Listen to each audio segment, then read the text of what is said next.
Was zur Hölle? So, for those of you that haven't seen the full cinematic, whether you're watching online with a Blizzard virtual ticket or later, it is live on YouTube right now. If you go to our Play Overwatch channel, you can find that, or just search for Reunion. Or if you want to, you can go to the opening ceremonies and find it there. So, quick introductions. My name is Seth Thompson. I am the Art Department Supervisor for our Creative Development Team within the Story and Franchise Development Team. Simple way of saying that is I'm the supervisor for our concept artists that help create the concepts and images that you see for all of our cinematic movies within our company. So let's go ahead and just jump into introductions for artists. First off, we have visual development artist Junga Lee. And Junga, if you can tell us a bit about yourself and what you're going to be showing today. Yeah, hi, my name is Junga Lee. I'm a visual development artist, or easier to say, senior concept artist. I've worked as for 3 years now, later developing. But this year I had a great chance to create our new Overwatch hero, Ashe and Bob. So I'm gonna paint the Thank you. I'm gonna paint the Ashe today and talk about the process. I hope you guys enjoy. Thank you, Junga. Next, we have our senior surfacing artist, Dennis Brado. Please tell us a bit about yourself and what you're going to show today. Yeah, hi, my name is Dennis Brado. I've been in the visual effects and animation industry for a little over 20 years, and I've had the privilege of being part of our cinematic surfacing team for the last number of years. And what surfacing means really is we're going to show you how we use color and texture to kind of bring the surfaces of Ashe for the cinematic. Da war die Flip-Funktion. Thank you. And finally, we have Casey McCree-McDermott. He's one of our pre-rendered cinematic animators. Please tell us a bit about yourself and what you're going to show today. Howdy. Like you heard, my name is Casey McDermott. Oh, I'm a senior animator for Blizzard. I've worked there for almost 7 years, and most recently I had a great fortune to help lead the animation team for the Reunion short. Since my time there, I've helped develop games and cinematics. Also überhaupt damit arbeiten, Junge. Tonight I'm going to share with you guys how we take a static puppet and breathe a little life into it to make a connection with the audience in hopes to suspend your disbelief for a short period of time and make you think that this is a living and breathing entity or character. Thank you, Casey. Today's going to be an interactive session. I see that some people are already lining up for a Q&A. If you do have any questions from our live audience, there will be a microphone to the left aisle there where the light just turned on, as well as on the right.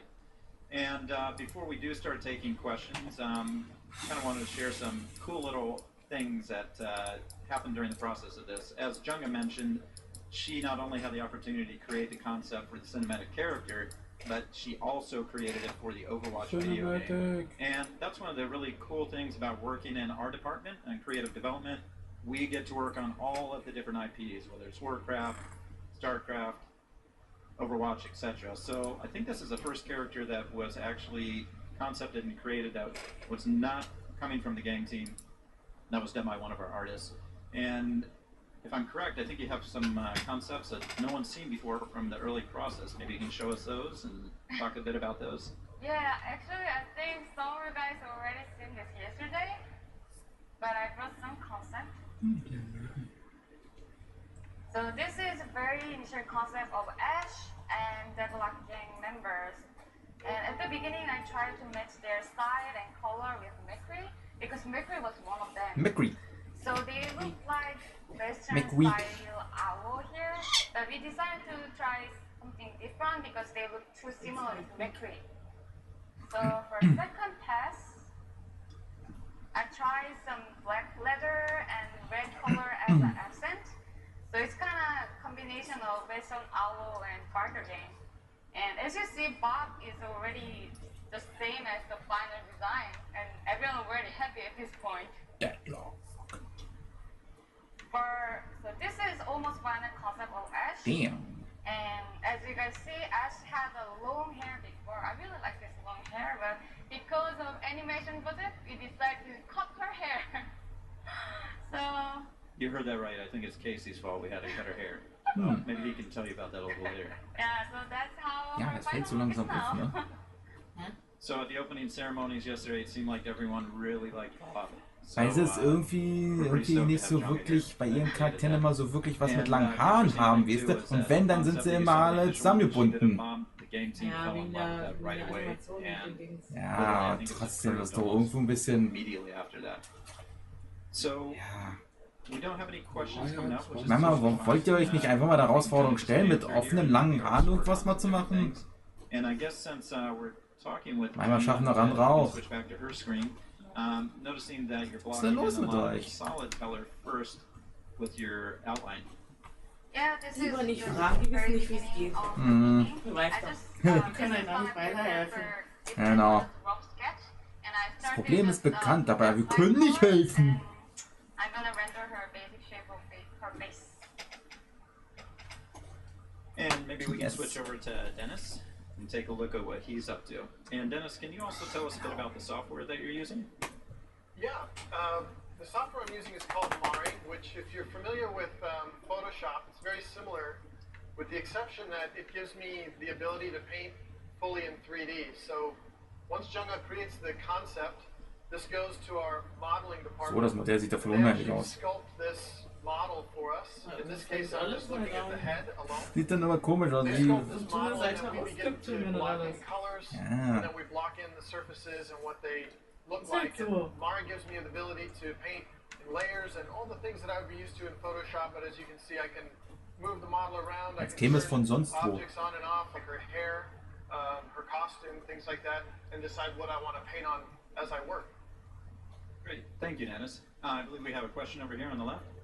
Yeah, thank you guys for showing us all your art. And I have a Was? question for Casey. Do you have any exercises that you have for animation students that you recommend? Oh yeah, I have so many. Great. I think That's fantastic. I think the first one obviously is the bouncing ball, and I think one of the best reasons to do a bouncing ball is because everything on a character is a bouncing ball, from the head to the chest to the waist, to the hips to the hands. Everything can be dissected to be at its essence a bouncing ball, and then furthermore, to breathe a little bit of style or character into a bouncing ball will make it unique. Kleinlöckchen. So starting there is always a great place to start, and yeah, I think that's a really fundamental, great place to start. Really? Thank you. Yeah. And by the way, the guy standing right behind you that's asking questions is our animation supervisor, so you can pick his brain too. Thank you. Yeah, he's a good one to ask. And hi, we have another question. If you can say your name and then ask your question, that'd be great. Hey, I am Mason, and I have a question for Changa, if that's fine. Yes. I was wondering what software, what program you did the line work for the initial concept there on, the one that's painted up there. Was that in Photoshop? I use 99% Photoshop and 1% of 3D, but mostly Photoshop. All right, thank you. You're right. Something to add to that is our concept artists, a lot of them use different software. We have one artist that uses a program called Art Studio. A lot of people tend to just scroll, illustrate by hand and then scan things in. So it's usually about the quality of what you're able to achieve, and as long as we can produce a result that our teams can use, is good. Thank you. You're welcome. We have another question on the left. If you can tell us your name, maybe also where you came from, how far you traveled, and your question. My name is Daniel. I came all the way from Jersey, New Jersey. The question is for you, Seth. When I was taught to 3D model, it was all quads. You don't want to have any non-quad part of the mesh. Is it okay when you're making something for a video game that you can't fit a quad in there for it to be a triangle? I can't answer for the game itself, but I do know for our cinematics, anytime that we have to work on topology, for example, like Ashe herself, it does need to be as clean as possible so that you can get good deformations and performance out of the character. I think if you're able to meet us in the meet and greet section after, we might have another artist from our in-game team that happens to be my wife that's waving her hand here, and she might be able to tell you the importance of that. But myself, I don't know that you have to have a quad on every single thing. It's okay to have some triangles, especially in areas where there's less deformation. Okay, thank you. Thank you. Hello, we have another question on the right. Hi, I was just wondering what is the tablet you're using? Is it a Wacom or is it something particular? That's a good question. Right now, some of our artists up here, you'll see that Dennis, he's actually working with a Wacom tablet. I think it's an Intuos Pro. 3. And I believe that Junga, although at the office she likes to work with a tablet, she's here working with a Cintiq. So. Okay, we have another question on the left. Hi, this is for Casey McDermott. Yeah. Hi, my name is Karina, and I just wanted to ask you, what's your process from blocking to polish? And also, like, when you're on a tight schedule, what are the main points you hit when you're in the polishing phase? Yeah, that's a great question. That fills master's classes. To the blocking to final, I think that the number one most important idea is that from blocking, that your initial idea is there, meaning that when somebody else sees it and they get a first impression, it's exactly what you want. If they don't read clearly what you're trying to say, then it's kind of time to go back to the drawing board and maybe strengthen the clarity of it. And I think that's all the way through the process, even in polish. As far as polish goes, I think looking for arcs is one of the best ways to clean up animation. Anytime there's like a jitter, typically it's your arcs. Timing and spacing, and also extremely important. These are all principles of animation. Again, filling a master's class or books, tons of books, hundreds of books on this stuff. But I think that clarity is king. Yeah. Making sure, like, you can see your timing in the blocking phase, right? And everybody's different. Everybody's brain works a little bit differently, and my brain works definitely more timing, thinking of animation as musical, visual music, but some people want to think of it more as comic book poses. So there's additive sculpting and there's subtractive sculpting. You can either start with a brick and chisel away, or you can start with nothing and start adding little pieces. And I'm more of an additive animator. And Casey, if I'm correct, you actually have some examples of how you did that for Ashe. And so So, and maybe we can cue audio on Casey's computer just in case he has anything with a soundbite. Yeah, so we heavily look at reference, and we were really lucky to get Jennifer Hale, who's an incredible voice actress, and she just really embodies the character. And I'll turn on some audio here just so you can kind of see what she's talking about. And just little timing in the head ticks informs a lot of my decisions. There's a real sass to it that I love. And then if we go further in here, we'll see if we get like something. This is typically what we start with. Jesse McCree. Which isn't terribly informative for an animator. But then you can kind of come to a blocking path. Jesse McCree. Been a while. You promised you'd ride. And all the ideas are reading clearly, if that helps. Cool. Thank you, Casey. Looks like we have another question on the left. Hi. My name is Adela. I'm from Poland. So I guess I just wanted to ask about like the origins of Ashe, whether within the concept art, whether like there are more game design considerations or more narrative considerations, and like how that played out. That's a good question. As far as story, I can't answer either of those questions well. I'm not sure if any of us can. Junga might be able to talk a little bit about the influences that she had with the concept design. Usually, sometimes we take into consideration, I guess, what the game design would be for the actual character, but I don't want to say whether we were thinking about her rifle ability or a shotgun ability, because I don't know if that was in the story. But sometimes we do have a very clear indication of a character that would be featuring. For example, last year, whenever we showcased Sombra in Overwatch Cinematic, I remember we actually had to change the story a few times as the game team was trying to figure out what her special abilities were. And in the end, it ended up working out really well. But in this case, I'm not sure about the abilities.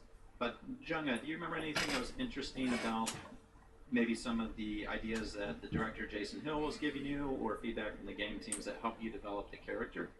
Actually, when I designed her, we didn't have any plan she became a playable character or anything. So I just designed her for only cinematic. But I just thinking about, okay, she is a Overwatch character and try to put her some same language of Overwatch design, something like that. And then when we just finished the character, I heard that she's gonna be a playable character. So I was like, wow. Yeah, so I guess the best answer to your question is sometimes we have a really clear-cut idea of what a character needs to be and their exact attacks or special moves. And then other times we're kind of working with the teams and developing that, especially whenever you're talking about our other cinematics like Warcraft, and we need to just come up with cool ways for the characters to interact. Thank you. Thank you. Maybe we can take a look again at what Dennis Brado is up to here on surfacing. Looks like you're getting a bit more color. You're working on the eyes a bit here. Yeah, I'm just trying to block in these major patches of color that we see in the artwork that Jung has given us. And one of the things that we do, not just with color, but with texture, is that we'll put together kind of an image like this that gives us an idea of what the target is that we're going for with the different surfaces. So in this case, we know that we're aiming for her skin, but we also break out the different elements of the costume and show what they're going to look like, so we have a visual target. And then we start to apply that reference, either the reference or those types of materials to the surfaces. So now that I have the color roughed in, I begin to put in the actual texture of the skin and the qualities of the skin that'll make it feel the way we want it to feel when we light it. Excellent, thank you. And we have another question on the right. Hi there. My name is Daniel, and I'm an artist too. And I had a question for all of you. Do you ever experience imposter syndrome? And if you do, how do you deal with it? When you say imposter syndrome, are you talking about artists online that create what you've done yourself? No, it's as an artist, you get into this profession where you have to make these beautiful images and all this artwork and everything, but sometimes you feel like, oh my god, I'm just faking it. I don't know what I'm doing, and someone's gonna find out and I'm being fired. Have you ever experienced that? Every day. How do you deal with it? Yeah, go for it, Casey. I have a couple things. I think the first one is the creative thought process, which is a 6-step thing. And the first one is, first thought is, this is tricky. Then, oh, this is awesome. Or sorry, this is awesome. This is tricky. Oh no, this is terrible. Oh no, I am terrible. This might be okay. This is awesome. That's like that's the creative process, right? And just understanding that that's part of the deal. And I think that every day you're constantly surrounded by such talented artists that are here up on the stage that they help lift you up and they make you better. Leaning on other people helps make you better. You know, learning from other people makes you better. Yeah. And artists, if you want to start loading up the second version of your, and we'll answer your question a bit more as well, but if we can load up the second stages of our art, that would be good to do. One thing to mention is we can't create characters this detailed in 30 minutes. So you're going to see the artists up here uploading different versions of the art in the discipline of what they're doing. And maybe we can talk a bit about how long that takes. To answer a bit more of the imposter question, these days I'm doing a lot of supervising, so me, I don't have to worry about it as much, but I do my art on the side. I don't know if you want to add anything that... I worry about it constantly. I've worked with so many amazing, talented artists over the years, and I don't know many artists who don't question themselves regularly.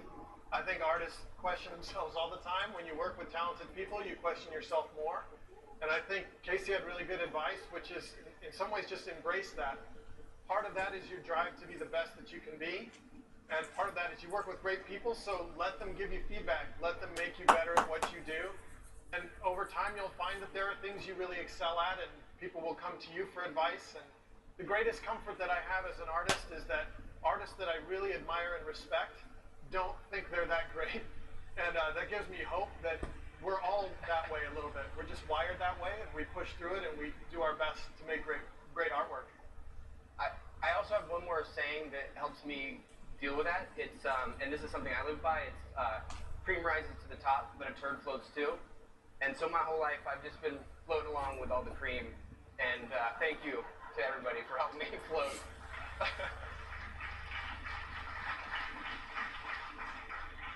I don't think we're going to top that answer, so we'll jump on to another question over. I believe actually we're coming back over here onto the left. Hi, my name is Charlene. I'm from France, and as a student, I was wondering, do you really recommend going to art school, or would it be okay to just learn on your own? That's one I can try and take a stab at. And while I'm answering, hopefully we can keep the monitors on what the artists are working on. So I think it comes a lot of ways. In the end of the day, what we're looking at, especially me as a supervisor and other artists, we're looking for art that inspires us and that can fit within our teams. Now, if you're wanting to work at a place like Blizzard and you're coming from overseas, you of course have to think about visas, stuff like that. Sometimes going to a school that's accredited will help you be able to get documentation for visas, that kind of thing. But whether you have to go to school or not necessarily. An interesting example is Jungga. She did not go to an art school. She went to a fashion design school, and you just kind of did illustration out of the joy of doing art, correct, Jungga? Oh, yeah. Yeah, well, I was just saying, I know for you, you didn't have like an art school background. You had a fashion degree background, and then you just started doing art on the side, and somehow you got recognized for that. Yeah, actually, when I was a kid, I had many dreams. Fashion designer was just one of them. And then, yeah, I went to fashion school. After I seriously studying fashion design at university, then I realized fashion design is not my dream, not my job. And then I found out there is a concept artist position for video game industry. And then I love playing video game. I love drawing. So that was like perfect combination for me. So yeah. And manga artist was one of my dreams when I was a child. Yes. Great. Thank you, Jungga. Just make sure we have time to answer everyone's questions. We'll probably go to another question, but if you'd like to ask each of us that, we will be in that meet and greet area a little later. Thank you. Please, on the right. Hello, my name is Dennis. I'm a CG supervisor from the UK with the focus on character effects and hair in particular. So my question is for Casey. You mentioned previously that you had to kind of go back to BizDev and change the hairstyle of Ashe. Could you describe in a little bit more detail what kind of challenges and considerations you have to take when dealing with hair, non-hair characters in animation?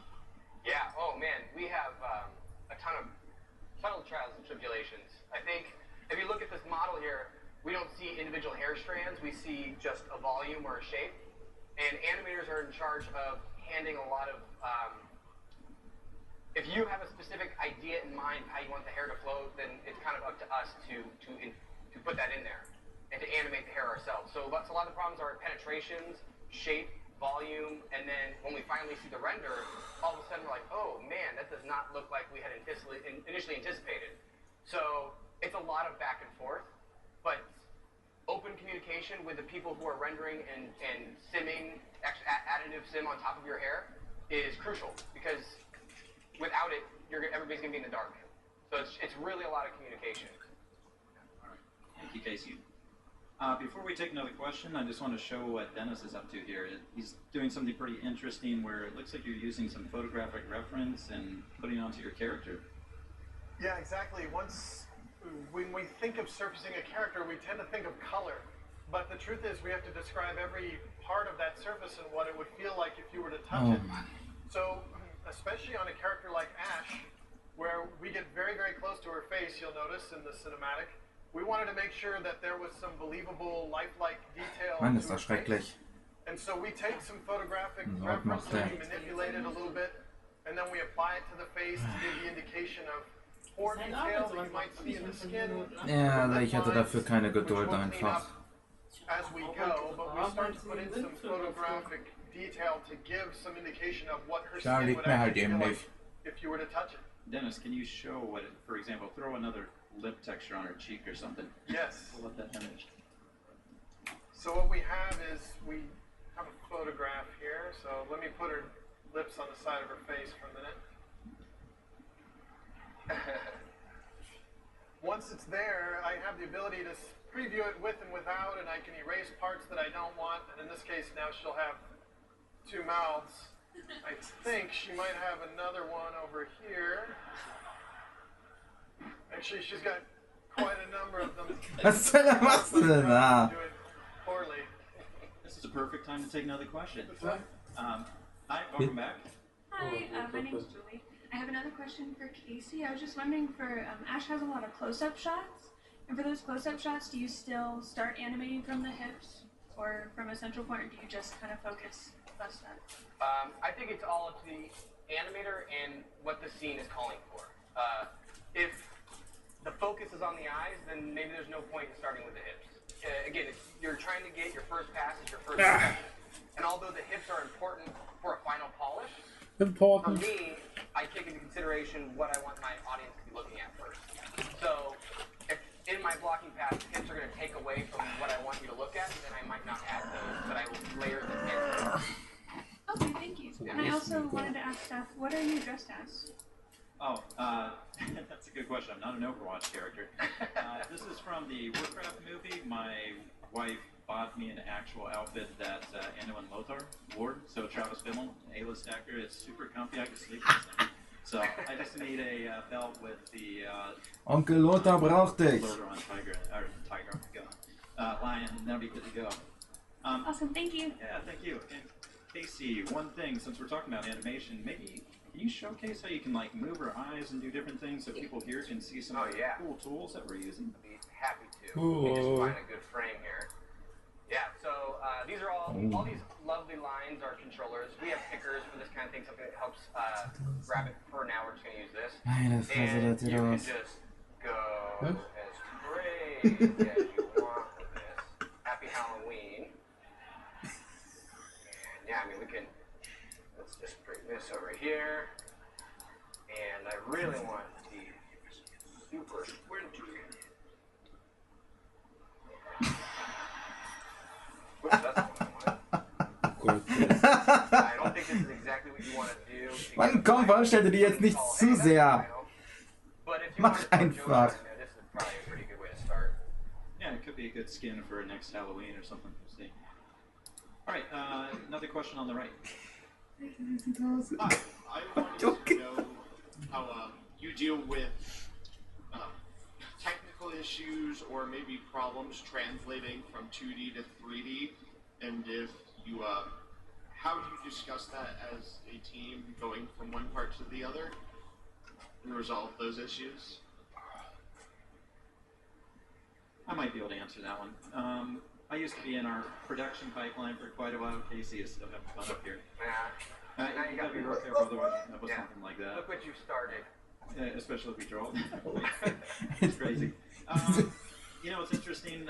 Sometimes we get a concept, or what I like to call the impossible box, where something is drawn in certain dimensions, and you have something that looks really cool from a 3/4 front angle, and then something that looks cool from a back 3/4. But if you were to actually build those the same way, like maybe a triceps bigger on one angle than the other, those are things that the artists, the modeling artists, have to kind of just take into account, and then they work back and forth with the art directors. And a lot of times as we're working in production, as the artist will start doing the 3D, they might kick back a 3D screenshot of the model, especially when we're doing like hard surface things like robots. And then we can do concept on top of it so that we're not designing something that's impossible to work with. Hope that answers your question a little bit. Most certainly. Thank you very much. Great, thank you. I've really messed this up now. Cool. No going back. Real quick before we take another question, let's take a look at Jung's screen here and see how far she's gotten along. Here I'm keep rendering her when I feel it's done. I also see you have a version of the gun in there. Is that like a 3D model base, or is this original? Since Ashe is already finished his character, I just opened the 3D file of her gun and just made the same angle with my painting and copied and paste. So it saves tons of my time and it's more accurate. Nice. And then I've seen you every now and then in your personal work, you flip your image from left to right. Is there a reason that you do that? Yeah, it's actually my habit. I think lots of artists have the same habit. I made a shortcut on Photoshop because I do it all the time. When I draw one painting for a while, my eyes are to adjust the painting, so I can't see what's going on or what's wrong. So it's basically just refresh my eyes. Yeah. Thank you. I think that's actually a technique a lot of classical masters used to do, but with mirrors. We have another question on the left. Hi, this is a question for Casey again. Is there any tools in Maya that you use to help improve your workflow? And if you do, which tools do you highly recommend animators to use? Yeah, we have a great Lee. Thank you, by the way, if you're there and you're listening. Lee is our tools guy, him and Tao, and they save us so much. So we don't have any outside tools. We're mostly using everything within the department. So thankfully for them, thankfully we have them to give us those tools. I don't use a lot of tools that are outside. I was taught at the school I went to kind of learn bare bones, so you kind of understand what's happening so that when you do get a tool, it's like, oh, this is nice to have, as opposed to game-changing or breaking if you don't have it.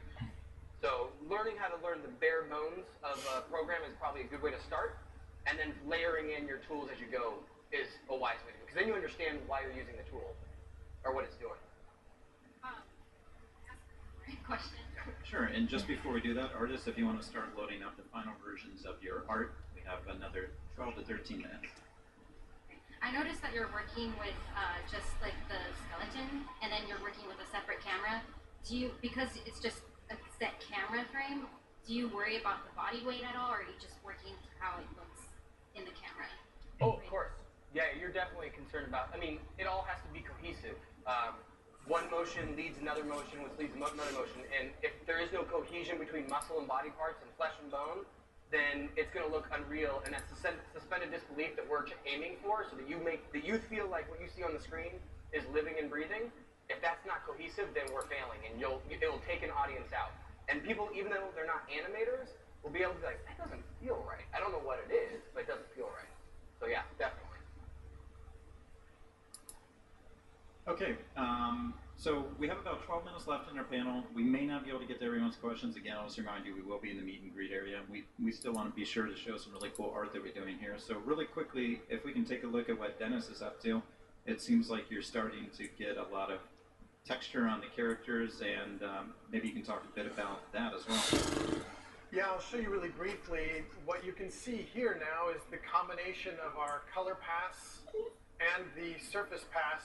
You can see those two things together now that start to give some real detail and life to the skin, and then of course when you add light and shadow in the rendered finished product, it looks more like believable skin. But then as I start to add the other elements, you see the rest of the costume that has to undergo that same exact process. So she has a very complex costume. It's beautifully made and designed, of course, by Jung-up. And it's a ton of fun to paint, but it requires a lot of detail and a lot of work to describe different types of surfaces, and we try to add as much detail and life into each of those as we can. Cool, thank you very much. Yeah, there's a lot of detail. If you zoom way in there, it looks like you're almost painting every little stitch.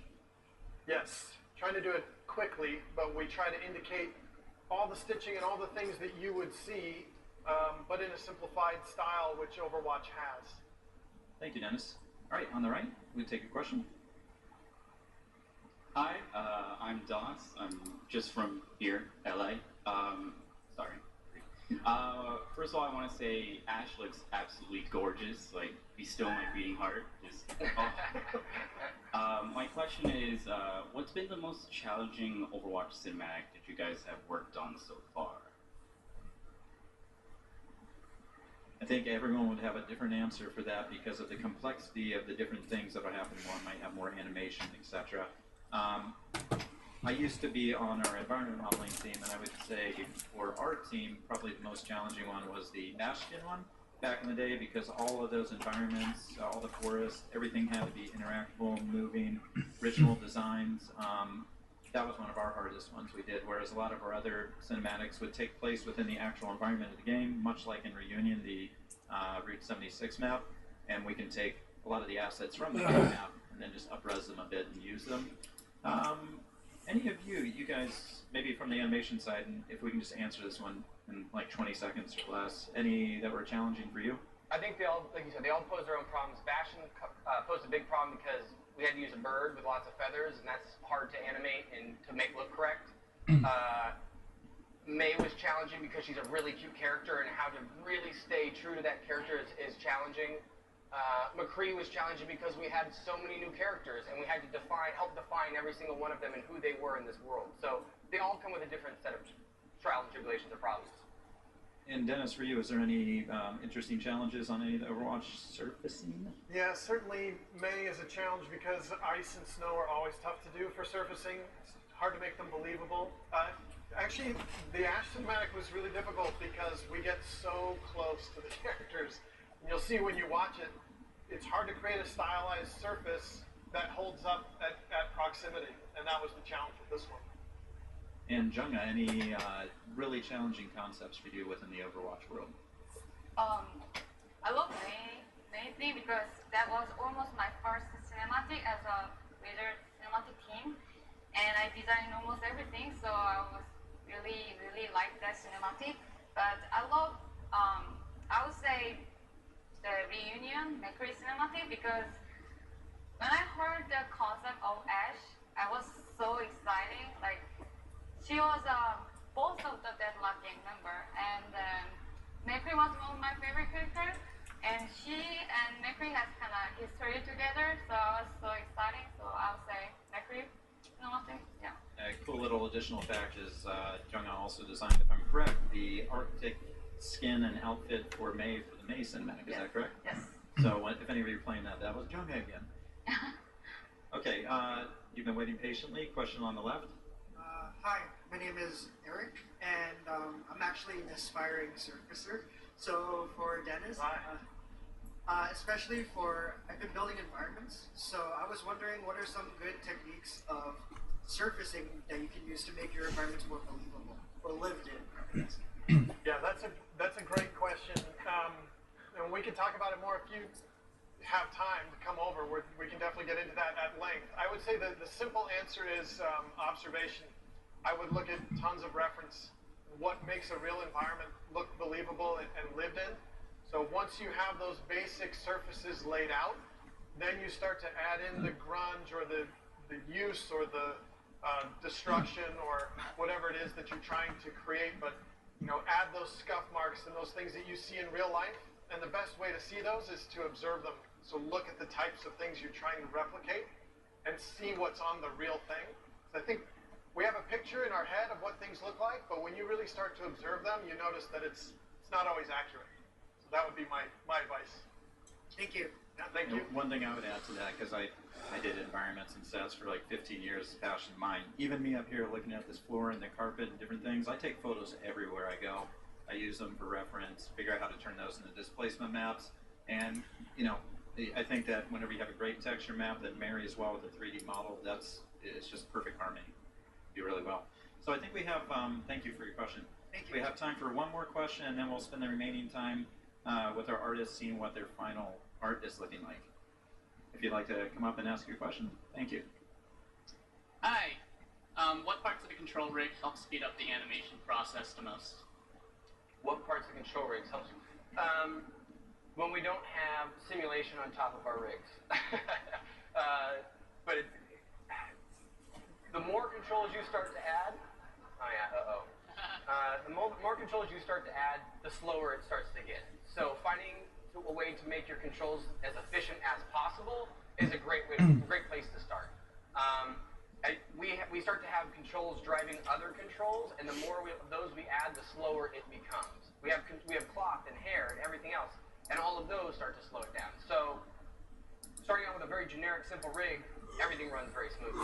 But as we uniquely define each control we need, it becomes slower and slower, and every time we're just crossing our fingers hoping that we don't add too much.